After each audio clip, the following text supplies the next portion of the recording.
ভালো কথা মনে পড়েছে, আমার ছাত্র কৃষ্ণকান্ত চৌধুরী সে নাকি বিড়ি ফেরত ডাক্তার হয়েছে।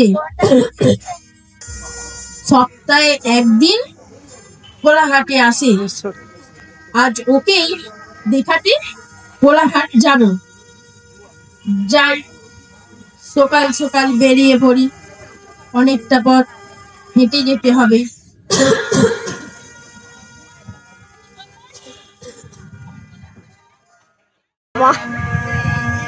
হেভি মানিছে। নেক্সট কে আছে?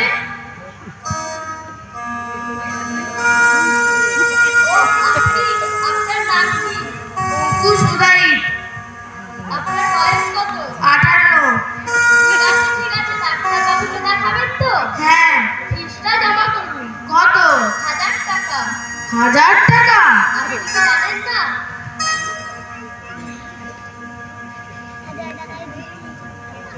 যান, ভিতরে যে বসুন।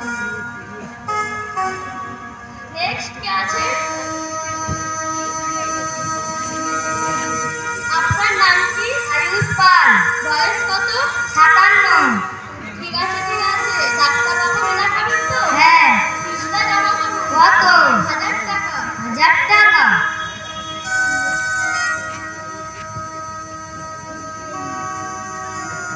নেক্সট কে আছে?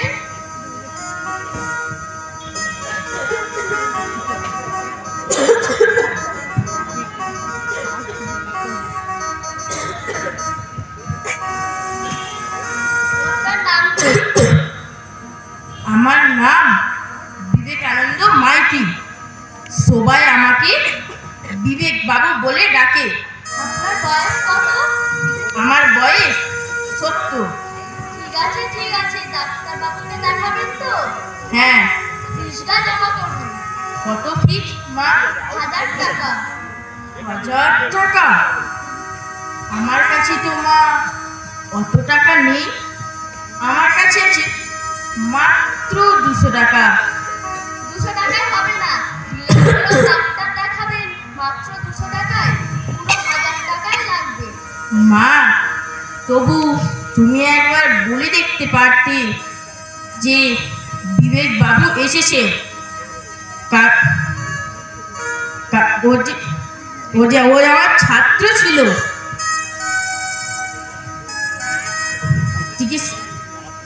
আমার চিকিৎসা করবে।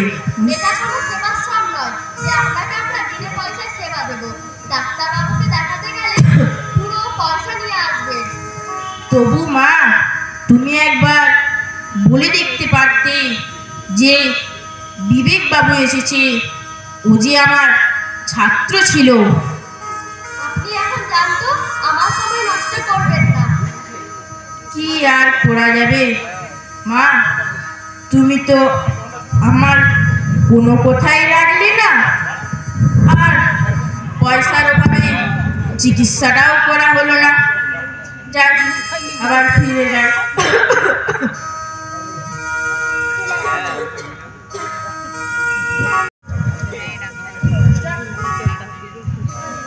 আজকে আর কোনো পেশেন্ট নেই?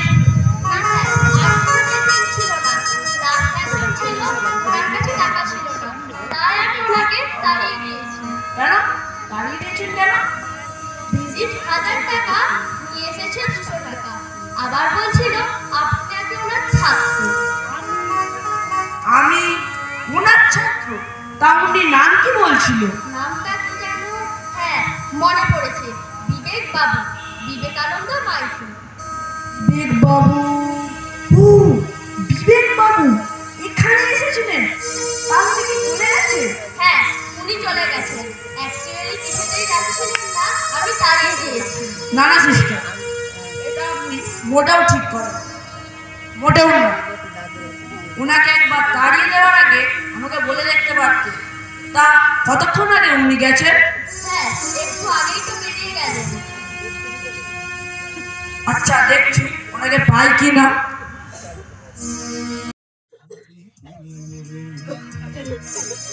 মাস্টার মশাই, মাস্টার মশাই,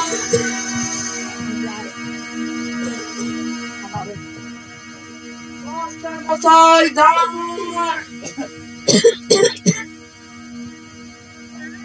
কে বাবা তুমি? তোমাকে তো ঠিক চিনতে পারলাম না। আমি আমার ছাত্র কৃষ্ণকান্ত চৌধুরী। ভালোবেসে আপনি আমায় কৃষ্ণ বলে ডাকতেন। কৃষ্ণ বাবা, কত বড় হয়ে গেছে তুমি। বিলে সবাই বলছিল তুমি নাকি বিলেন ফেরত ডাক্তার হয়েছে। তোমার তো বড্ড নামডাক। ভাবলাম তোমাকে একবার দেখাবো। সপ্তাহে একদিন কোলাঘাটে আসো। কয়েকদিন ধরে শরীরটা আর ভালো যাচ্ছে না।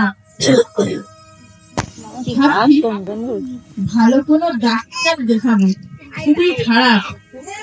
আমি জানতাম না যে তোমার ফিসটা কত। আমার কাছে পুরো ফিসটা ছিল না বলে তোমার সিস্টার আমাকে তাড়িয়ে দিল। হ্যাঁ মাস্টার মশাই, আমি সমস্ত খবরটাই জানি। অ্যাকচুয়ালি আমাকে ক্ষমা করবে, উনি সমস্ত ব্যাপারটা জানতেন না, তাই উনি আপনাকে ভুলবশত তাড়িয়ে দিয়েছে। আপনি আমায় ক্ষমা করবেন। আর আপনার চিকিৎসা করতে আমি পয়সা নেব? আমি যে আজ ডাক্তার হয়েছি তা কি আপনার অবদান নয়? আমার অবদান? হ্যাঁ মাস্টার মশাই, আপনি আমায় ভালোবাসতেন। স্কুল ছুটির পরে আলাদাভাবে ডেকে আমায় পড়া বুঝিয়ে দিতেন। দেখো বাবা, কোন ছাত্র যদি পড়া বুঝতে না পারি তাকে বুঝিয়ে দেওয়া একজন শিক্ষকের কাজ বাবা।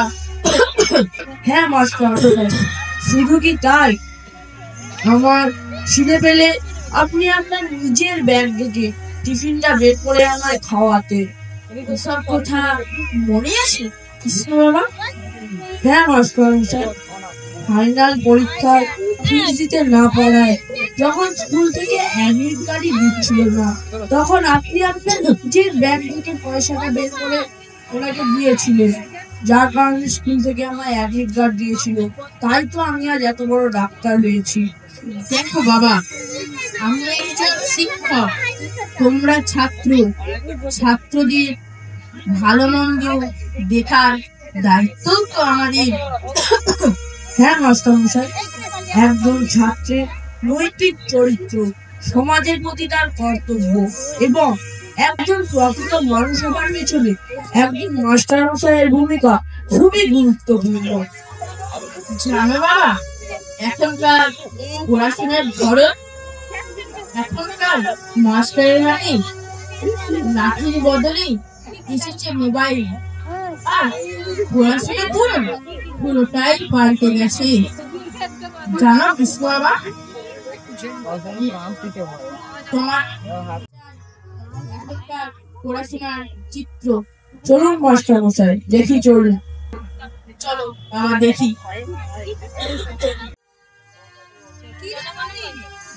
স্কুলে আসিস কেন? আমি শুনেছি তুই নাকি কাল বিয়ে বাড়িতে গিয়েছিলি। সত্যি? তুই বিয়ে বাড়িতে গিয়ে কি কি খেলি? জানিস তো না, কালকে আমি বিয়ে বাড়ি মা বাবার সাথে বিয়ে বাড়িতে গিয়ে ওই গানটাই খুব ডান্স করেছি। কোন গানটা?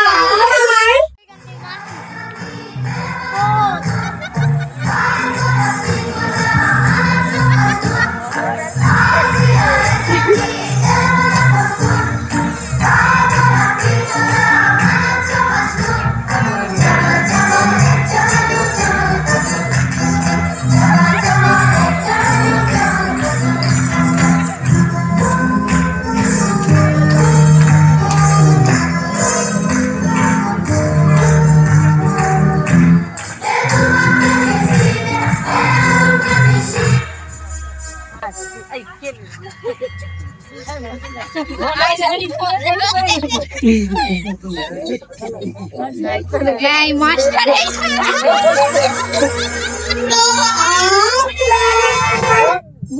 মর্নিং। Good morning. ভালো আছে না?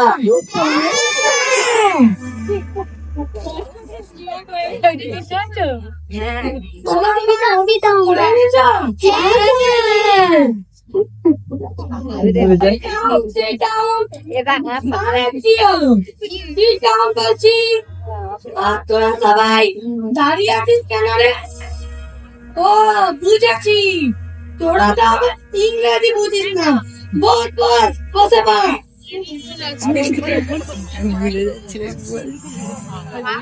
হেসে বলছেন আমি শুনলাম স্কুলে চাঁদা দিচ্ছি, তাদের বাকি আছে তারা হাত করলে কি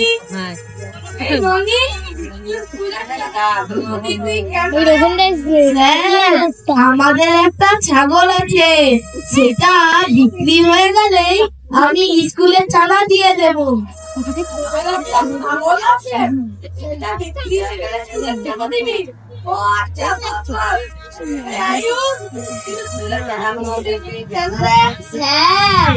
মনির ছাগলটা বিক্রি হয়ে গেলে আমি স্কুলে চাঁদা দিয়ে দেবো।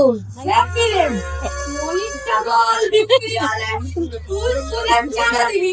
তার মানে মনির ছাগল বিক্রি করে তোর চাঁদা কি দেবো? স্যার, মনির কাছ থেকে আমি টাকা পাই, ওর ছাগল বিক্রি হবে, ও আমাকে টাকা দেবে, তখন আমি স্কুলে চাঁদা দিয়ে দেবো।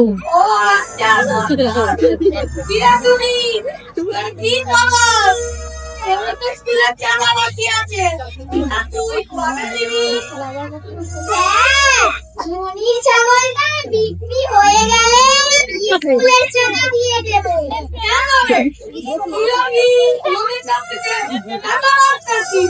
না, মনির ছাগলটা বিক্রি হবে, তারপরে ওর কাছে টাকা থাকবে, তখন আমি ওর কাছ থেকে টাকা ধার নিয়ে স্কুলের চাঁদা দিয়ে দেবো।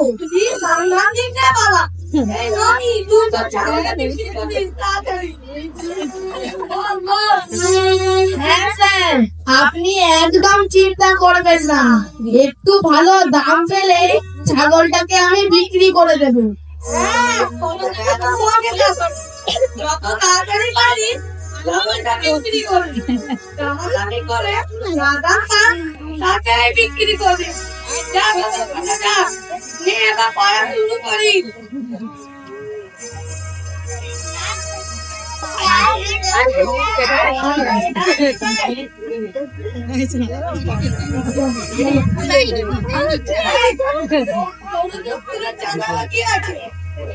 তুমি কবে দিবি?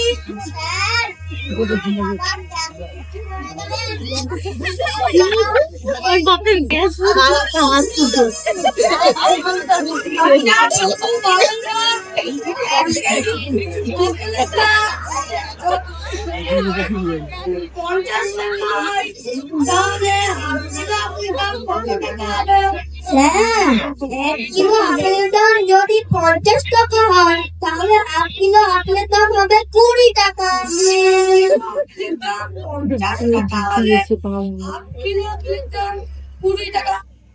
হয় কি করে?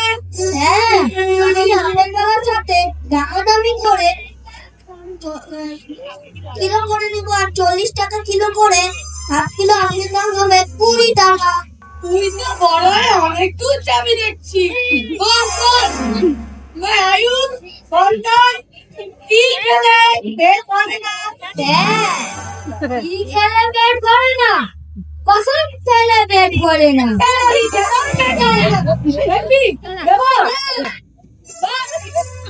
এই জঙ্গির পাল্টা মাকে যদি ইংরেজিতে মম বলে, তাহলে মায়ের পাল্টা থেকে ইংরেজিতে কি বলে?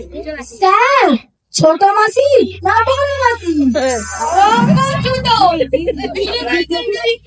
কি হবে? না স্যার, মাকে যদি ইংরেজিতে মম বলে, তাহলে বড় মাসি, ম্যাক্সিমাম আর ছোট মাসি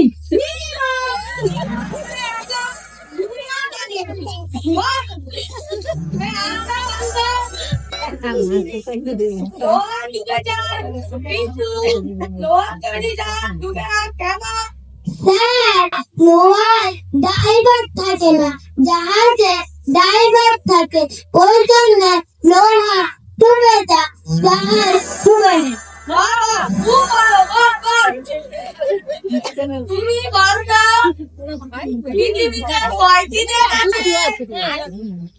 স্যার, পৃথিবীতে একটি দেশ আছে, ভারতবর্ষ। পৃথিবীতে কি দেশ আছে? তাহলে বাকিগুলো কি? স্যার, বাকিগুলি সবই তুমি দেশ। তুই তো খুবই ইন্টেলিজেন্ট হয়ে যাচ্ছিস।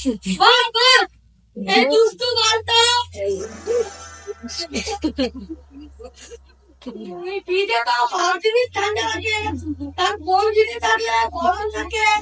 স্যার, গরম মশলা ফ্রিজে থাকে, গরম থাকে, কিন্তু তাকে ঠান্ডা মশলা বলে। তোকে আমি মেরে একদম গরম করে দেবো। এই দেখো নামটা। ইংরেজি পরিমাণে কয়টি অক্ষর আছে? হ্যাঁ, ইংরেজি পরিমাণে 26টি অক্ষর আছে। কয়টি? স্যার, এর মধ্যে থাকে ঠান্ডা অক্ষর 3। তা হয় কি করে? এই সবসময় এসির মধ্যে থাকে। তুই খুব দুষ্টুমি করিস কেন রে? হেডমাস্টার তো খুবই লাগে। তুই তার ইতিহাস পরীক্ষাতেও বাংলা পেয়েছিস। তুই তোর বাবা মাকে তুই আনন্দ আনতে বলিস। বল। স্যার, আমি একটা প্রশ্ন করবো। আমাদের জাতীয় সঙ্গীত কে রচনা করেছিল?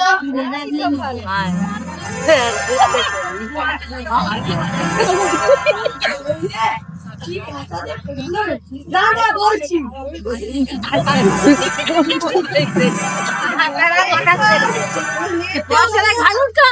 বিন্দুল বাবা দিয়ে গাইছিস না। তুই তো নিজে লিখতে জানিস না। কে জাতীয় সঙ্গীত রচনা করেছে? বলো তো তিনি লাভ নেই। তুই বল।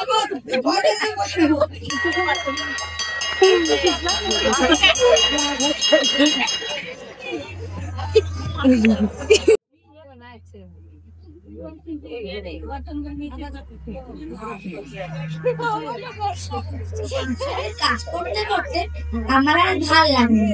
একদিকে যেমন আমরা নিচ্ছেন, অন্যদিকে তেমন আমাদের ছেলে ঘেঁটে।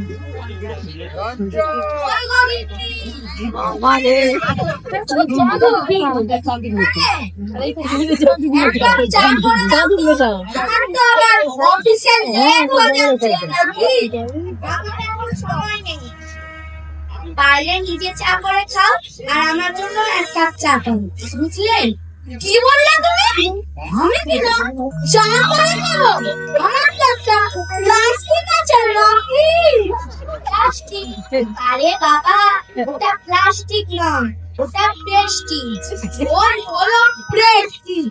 প্রেস্টিজ হোক বা প্রেস্টিজ হোক, তুমি যখন তখন তোমার সিটি বাজাবে না তো?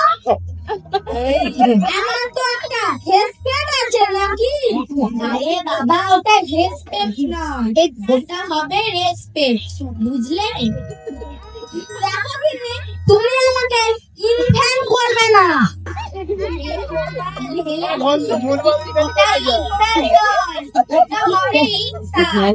যেমন হয়েছ তুমি আর তেমন হয়েছে তোমার ছেলে ঘেটু। দেখো কিন্তু তোমাকে না কতবার বলেছি, তুমি আমাদের ছেলেকে ঘেটু বলো না। ওনা ঘন্টেশ্বর চক্রবর্তী। তাহলে কি করেন? ঘন্টা বাজাবে। বলি, আজকে যে আমাদের ঘন্টেশ্বর বাবাজি রেজাল্ট বেরিয়েছে, সেটা কি তুমি জানো? রেজাল্ট বেরিয়েছে, সেটা ভালো কথা। আমাদের ঘন্টেশ্বর বাবাজি কেমন রেজাল্ট করেছে সে তুমি ছেলেকে নিজের মুখে জিজ্ঞাসা করো। বলি, ঘেটু বাবা, এদিকে আইটা একবার।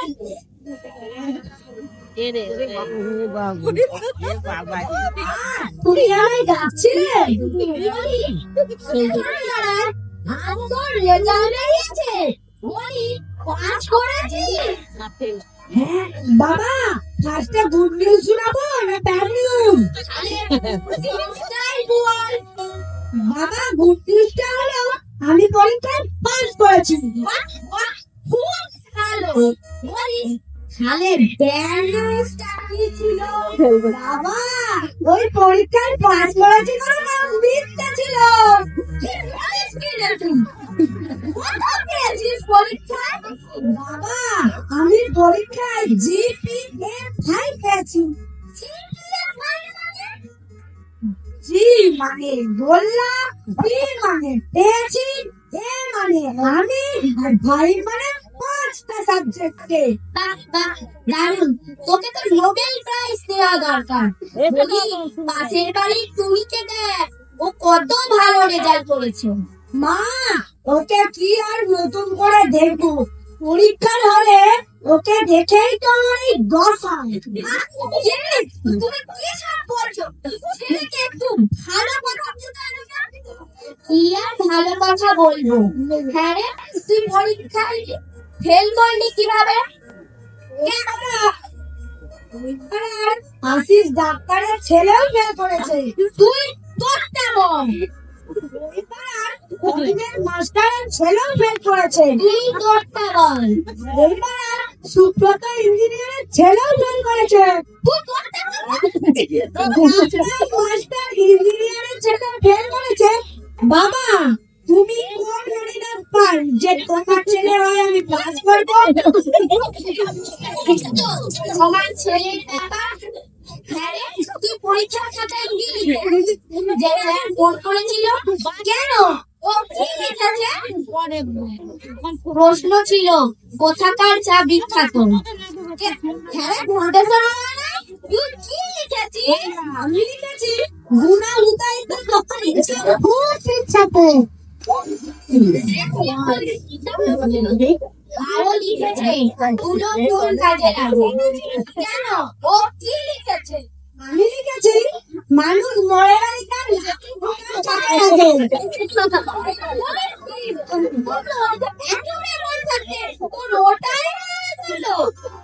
এবার বুঝতে পারছি তো কেন স্কুল থেকে ফোন করেছিল আর কেন গার্জেন কল করেছিল। এবার অফিসে না গিয়ে স্কুলে গিয়ে মাস্টারের সাথে দেখা করোগে। আমার আর ভালো লাগে না। আমি এখন চললুম, সংসারের অনেক কাজ করে আছে। এরকম বড় করলে তবে জিনিসগুলো সৃষ্টি করে মাথা দেখে দেখো ঘরে চলে গেছে। আমার ছেলের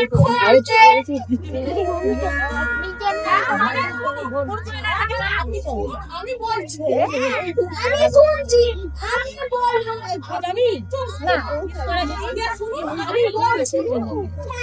আমি কিছু বললে আমি বুঝবো না কি করে।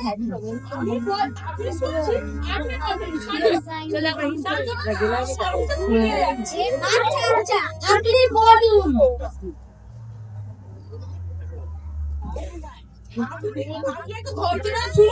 আমি বলছি তো আপনার ছেলে। হ্যাঁ, ও আমার ছেলে, মেয়ে নয়। ছোটবেলায় ওর জন্ম সময় আমরা একটু কনফিউজ হয়ে গেছিলাম যে ওটা আমাদের ছেলে না মেয়ে। যখন ডাক্তার কাছে গেল তখন আমি বলছি আপনি শুনুন, আমি বলছি আপনি শুনুন, আমি বলছি কিন্তু শুনছেন না তো। আমি না কিছু বললে আমি শুনবো না কি করে? যখন দিয়ে বলে যাচ্ছেন শুনুন শুনুন, আমি না কিছু বললে আমি বুঝবোটা কি করেন? পরীক্ষাতে কি লিখেছে জানেন? কেন? ও কি লিখেছে? আমাদের কোশ্চেন ছিল ইতিহাস কাকে বলে। ও কি লিখেছে জানেন? কেন? ও কি লিখেছে? ও লিখেছে পড়া মানুষের কাহিনী পড়তে পড়তে জীবিত মানুষের আর বড় হয়ে যেতে ইতিহাস। সে কি রে? হাসছি যে বিদ্যা বলি কি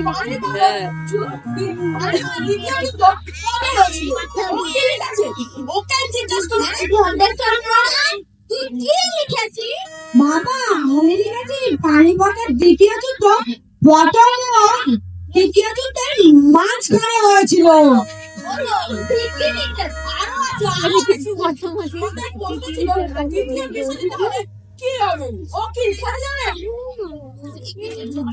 যুদ্ধ নয় শান্তি চাই, যুদ্ধ নয় শান্তি চাই।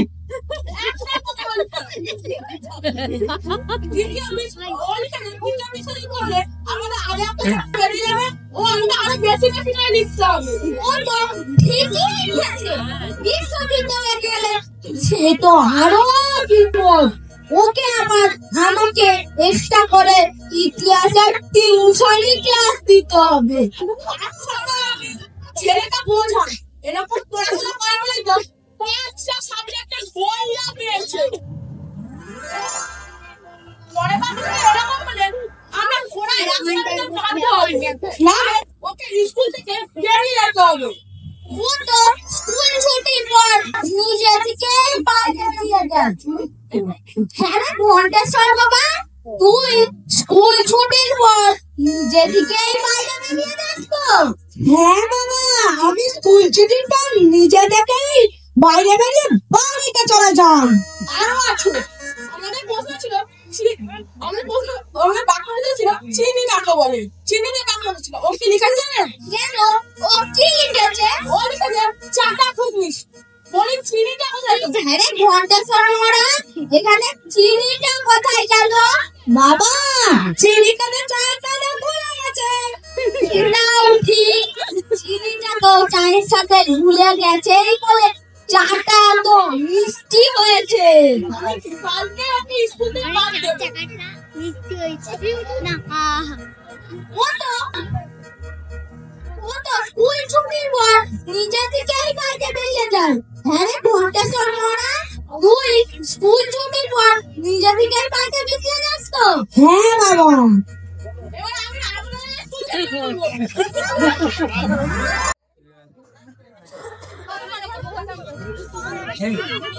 কম ধরে টাকা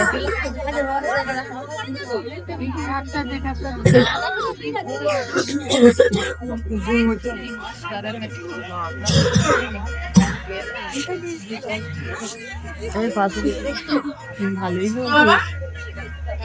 পড়াশোনার খরচ কষ্ট হয়। যে স্কুলে সারাটা জীবন শিক্ষকতা করলাম,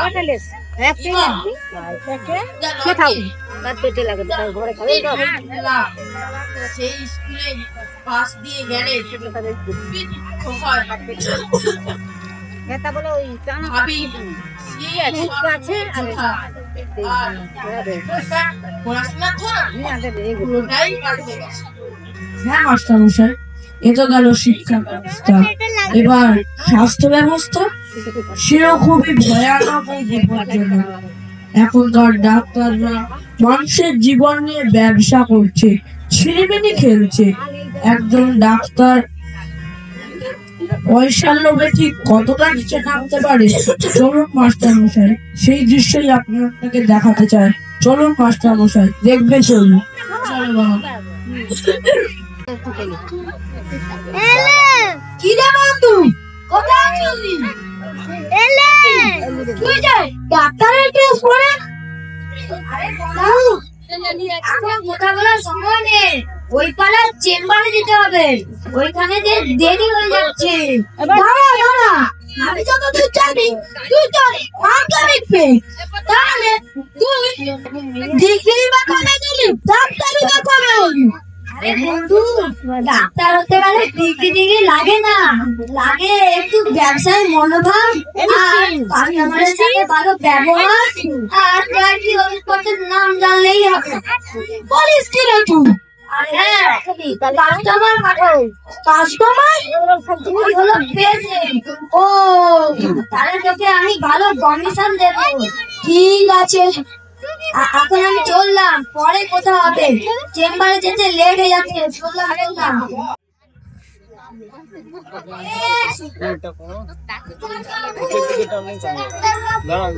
পেটে বড্ড ব্যথা, বড়ই কামড়াচ্ছে, কাল রাত থেকে পেটের ব্যথা কমছেই না। পেটে বড্ড ব্যথা, চিন্তা করবেন না, আপনি যখন আমার কাছে চলে এসেছেন, পেটের ব্যথা, মনের ব্যথা সব দূর হয়ে যাবে। তো আপনি গতকাল রাত্রিতে কি খেয়েছেন? ডাক্তার বাবু, গতকাল রাত্রে একটুখানি মুরগির ঝোল দিয়ে রুটি খেয়েছিলাম। ওই যেমনটা ঠিক ভেবেছি। তো আপনি কাল রাত্রিতে হেচারি খেয়েছেন না অস্ট্রেলিয়া? কি যে বলেন ডাক্তার বাবু, ওটা তো ছিল দেশি, তাই যদি আপনি একটু খেয়েছেন বেশি। আপনারা 250 গ্রাম মাংসের রং মিশিয়ে 2 কেজি করে ফেলেন, ওটাই হলো আপনাদের সমস্যা। এখন পায়খানার কি অবস্থা? পাতলা না কোনো? একদম পাতলা। কেমন পাতলা? যেমন ধরুন মুখ দিয়ে কুলকুচি করতে পারে।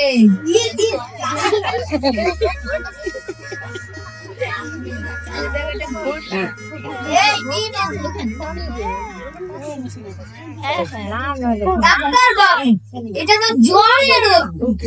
আমার হয়েছে পেট ব্যথা, আপনি দিচ্ছেন জ্বরের ওষুধ? এই মরেছিলে, এই বেটা তো বুঝতে পেরে গেছে, তাকে সামলাতে হবে। ডাক্তার আপনি না আমি? আপনি।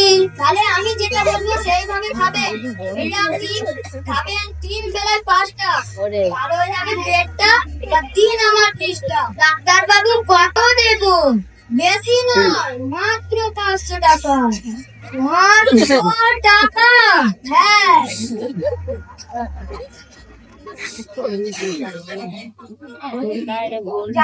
কি একটা ওষুধ দিল, 500 টাকা নিল।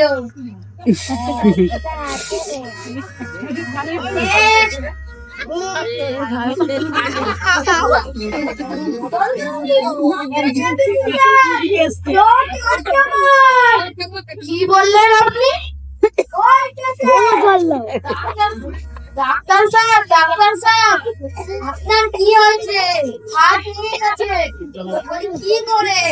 গাছ থেকে পড়ে। জল দিলে কি? অঙ্কুশ সুদারি। আপনার বয়স কত? 58। তোমার খুব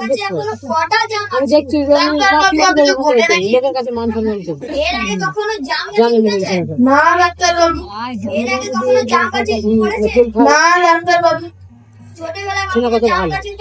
না ডাক্তার বাবু, এখনো কেউ বংশের হাত ভেঙেছে? না ডাক্তার বাবু।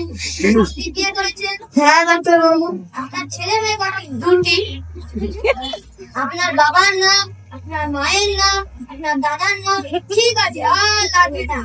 বুঝি আর যে কাজ থেকে করেছেন? হ্যাঁ ডাক্তার বাবু। দাঁড়ান দাঁড়ান, ওষুধ দিচ্ছি।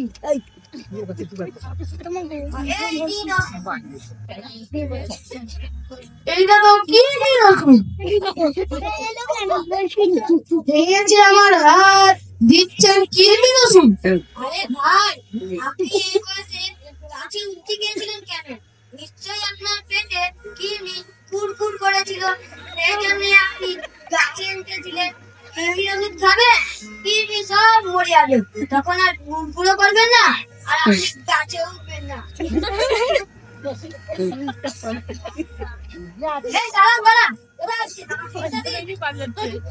কিডনির ওষুধের জন্য ফিস লাগবে? হ্যাঁ।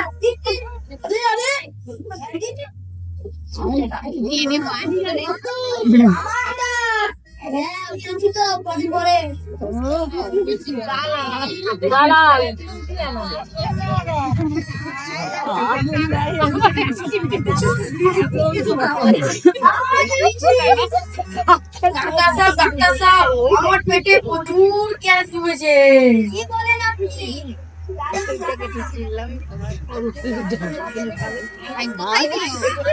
আরে কানে নেই তো।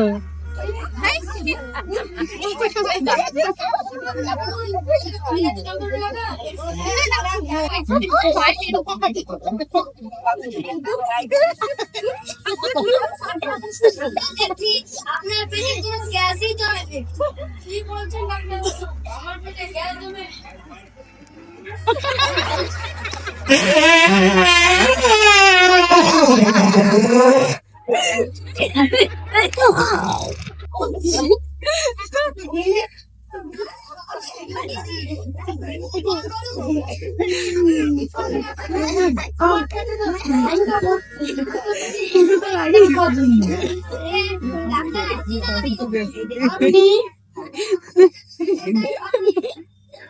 আমি এখন কি করি ডাক্তার বাবু?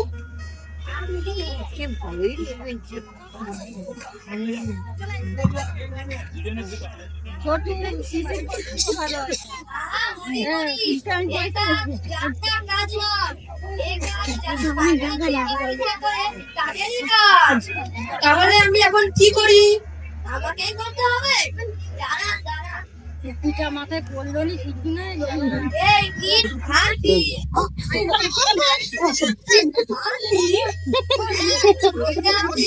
আমাকে ঠিকবার খাবে? কি বলছেন ডাক্তার? এইটা কি করে?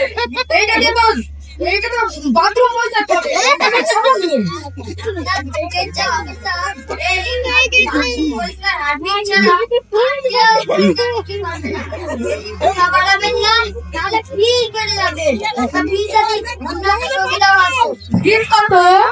বেশি নয় 500 টাকা।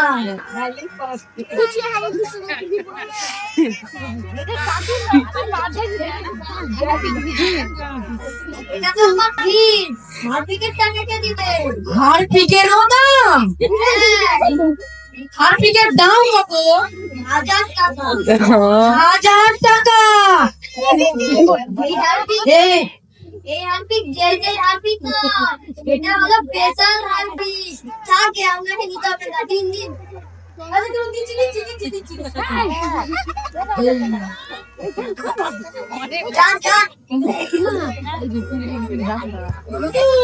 এবার আমার কাছে হ্যাঁ, তুই দুজনকে নিয়ে এসেছিস তো? হ্যাঁ।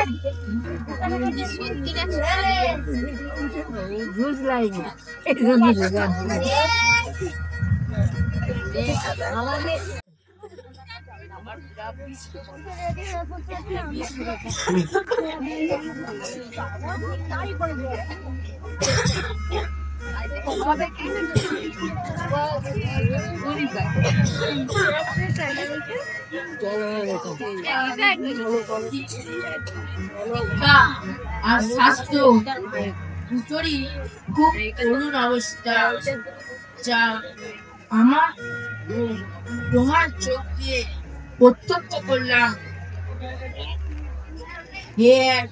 ভয়ানক অবক্ষয়। এই অবক্ষয়কে রুখতে আমাদের সঠিক পদক্ষেপ তো বাবা একটা কথা রাখবো। হ্যাঁ মাস্টার মশাই বলুন। আমার তুমি তো কত বড় ডাক্তার হয়েছো, জীবনে কত সাফল্য লাভ করেছো, তোমার তো কত নাম ডাক। আমার একটা অনুরোধ আছে বাবা। অনুরোধ নয় মাস্টার মশাই, আপনি আমার তো কৃষ্ণ বাবা আমাদের গ্রামে সপ্তাহে অন্তত একদিন আসো। এই দুষ্ট অসহায় দরিদ্র মানুষদের চিকিৎসা করো এবং কুসংস্কার ধর্মীয় বেড়াজালে আবদ্ধ মানুষদের জ্ঞানের আলো দেখাও।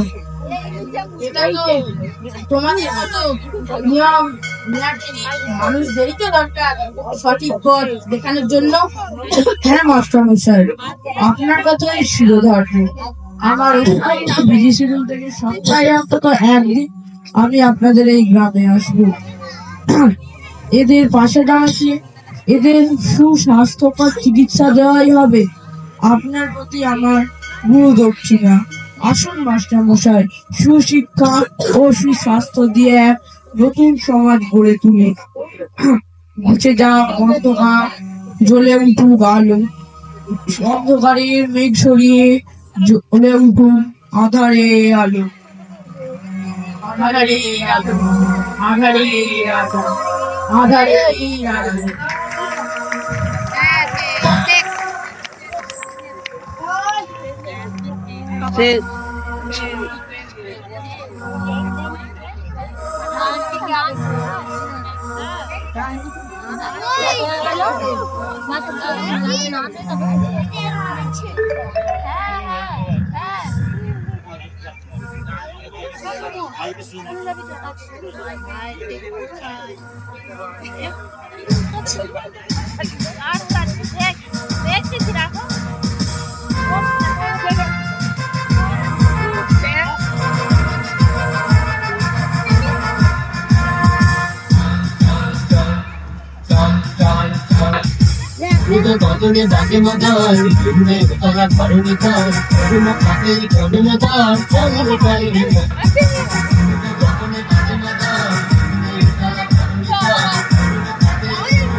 নমস্কার, নাটকটি এখানেই শেষ হলো।